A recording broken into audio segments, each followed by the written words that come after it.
We all go through life wishing there was things that we knew when we were younger that we know now as we get older.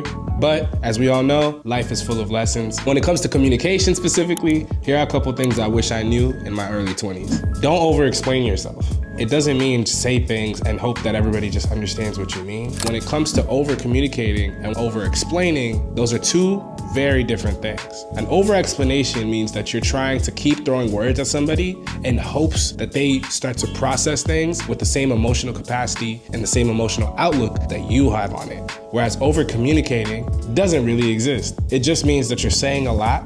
Over-explaining only makes you look weak. I'm only saying don't feel the need to over-explain/convince people about what you're trying to say or what you mean. Instead, be succinct, be concise, be clear, and be firm. Another thing I wish I knew in my early 20s was how to receive compliments. I realized as I got older, it's very important to receive those compliments in full.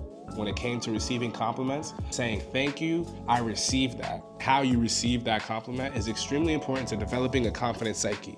Another important lesson that I wish I knew in my early 20s when it came to communication is don't be somebody who's constantly apologizing but not taking action. I'm a sweet talker. In my life, I've always been one of those kids that were good at talking to the teachers. If me and my friends ever got in trouble or if I did something stupid, I was usually the guy who could talk us out of the issue. The problem with being good at talking but not taking action, you end up looking slimy. You start to lose people's trust. It's extremely important to learn the difference between apologizing and making it sound like you're sorry versus apologizing and taking the actions necessary to ensure that you truly show you're sorry and that you won't make the same mistake again. The fourth thing I would say is how to speak life into yourself. Now, there's a lot of different ways of practicing self-affirmations and self-confidence, whether it's writing, whether it's reading, whether it's listening to podcasts. Speaking life into yourself is one of the best practices you can do to gain more self-confidence. The last thing I wish I knew about communication in my early 20s, about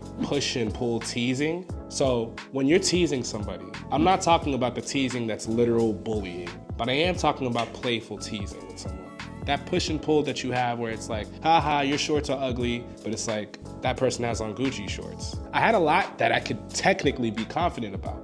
But in reality, confidence, insecurities, imposter syndrome happen no matter what stage of life you're in. The more you develop the communication you have with yourself, the easier it is to develop the communication that you have with others. From there, telling your story will become history.